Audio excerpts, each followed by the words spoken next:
Ladies and gentlemen, we are live from the Isle of Man in the UK. This is John and Mike's MMA Corner. Amy Coleman, you are fighting on the Valor Fights card very soon. And you're fighting Annie Decrescente. I'll say I spoke to Annie. I probably butchered her surname. But look, this is now, you actually had your pro debut already, so you've had your professional fight out of the way. How do you think it felt for you fighting your first pro fight? How do you think that went for you physically? How did you feel compared to like amateur kind of stuff like that? I felt great. It's been a little over a year. I suffered an injury that's kept me out, but that pro fight was awesome. It was the first real time that I felt like I could control my aggression in the cage, Yeah. So I was very patient, and it really paid off, and that was a great feeling. I've always been like super aggressive, kind of crazy coming at you, but that doesn't always pay off. It led me into some sticky submissions towards the end of my amateur career, so being able to kind of cross that bridge and really calm down in there and use it was just a great feeling. Yeah, I suppose having 5 minutes, you've got a lot more time when you're in there.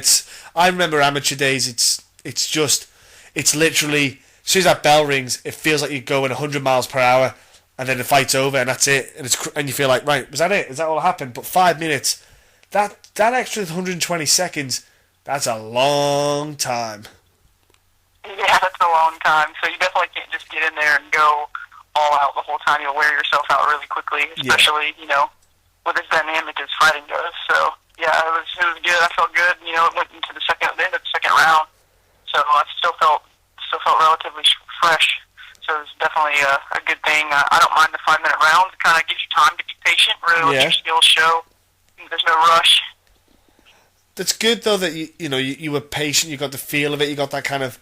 You got used to what it feels like with that 5 minute round under your belt kind of thing, which makes a huge difference. I think once you've experienced it, you can kind of say to yourself, right, okay, well, if I could probably put a little bit more out there next time, and I'd be out of breath, but I won't be, exhausted. I wouldn't be like, not be able to lift my arms, for example. You can measure each fight. It literally is. Every fight will be learning. Yeah, definitely. And you know how to prepare better too, like training wise. It's not that I didn't go 5 minute rounds, but until you get in there and you kind of feel it, you don't really know what it's like or what it's going to feel like mentally, what it's going to feel like physically. So you can definitely kind of prepare after you've been through that and you've gone those 5 minute rounds. You can kind of try to put yourself in training positions that are going to give you that same sort of, exhausted feel while being mentally pressed and physically pressed. So, I'm, my fight's a week out. I'm ready to go. Those hard 5 minute rounds again.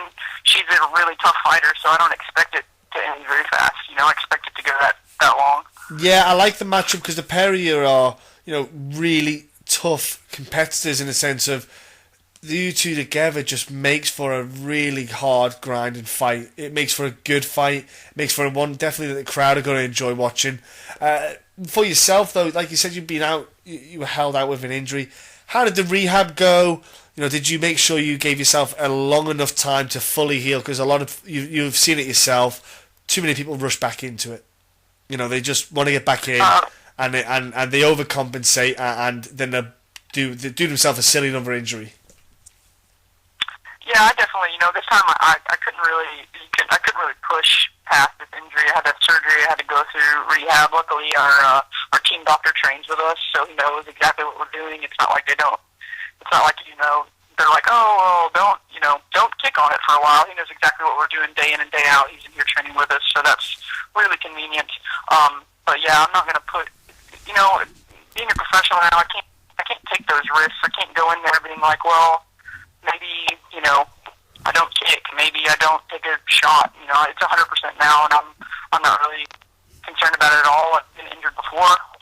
Been a competitor my whole life, so this is just it's part of it. You're going to get injured. You got to be smart about it to come back at full steam. So it's been a long road, but it's 100%. Yeah, for sure.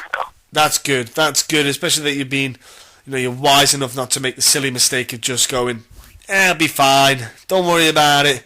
It's all good. Because too many people do what they do. They have the silly niggles and they just keep going. And the problem is the body will overcompensate somewhere else, and that's where you'll get another injury. So then you go from having 1 to 2 injuries, and it just messes up people's days. And it's sadly, it's just people are too stubborn for their own good. That's what I put it down to, And I'm a human being. I'm the same. I am too stubborn. I have had injuries in the past, and I pushed through them, and I probably made them worse, but I'm a bloke as well, so that's probably more the reason. I'm just an idiot. So, I haven't got that many brain cells, that's why I did fighting. But, yeah. So, with the rehab that you had off, were you able to have a little bit of, let's say, non-impact training, a lot more technical stuff did you get to do? Did you have a bit more, did you get to do any technical stuff to kind of work on, kind of refining certain aspects? Yeah, especially during this recovery, it's a great time to work on, other things and really specialize in other things. I did it back when, a few years ago I had shoulder surgery, so that really kind of helped my footwork get better. So this time, like if you have a leg injury, my boxing's gotten a lot better, and, wrestling defense has gotten a lot better. So I've definitely used it to really advance some portions of my game technically. There's no sense in just sitting out, but you just have to be smart about your training. Yes. And I think it's really going to pay off in this fight.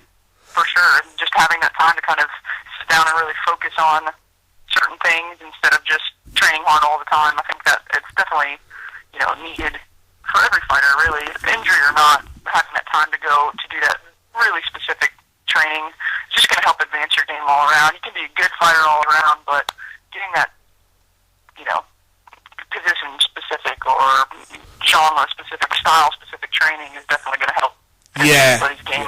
It does, yeah. It makes a big difference. They're kind of refining that particular style and particular art form, because if you can get absolutely technically perfect, you'll have a lot more confidence, and it just helps you more fluid with your striking as well, little aspects of the sport. So at least when you were off, let's say, from competing, at least you were able still to do the technical aspect of it. That's at least you didn't have an injury that stopped you from doing anything.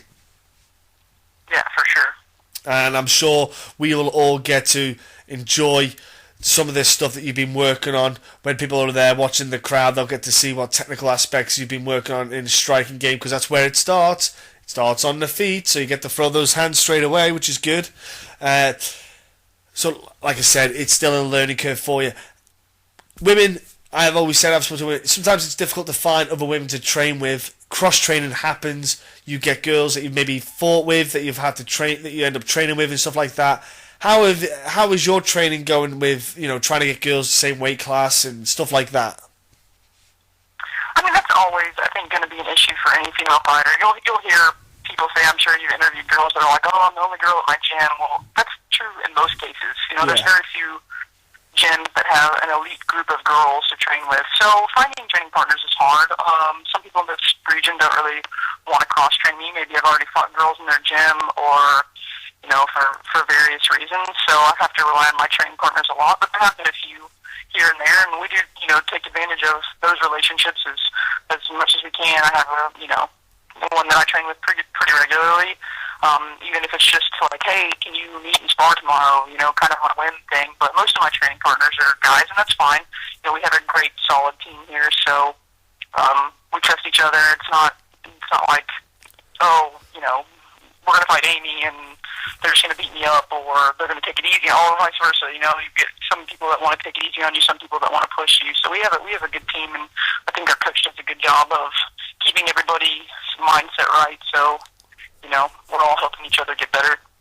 That's I'm not good, in a weight class where I'm so little that I can't train with the men. Yeah. I'm a 105er, so yeah. I can kind of hold my own, and we can work well together.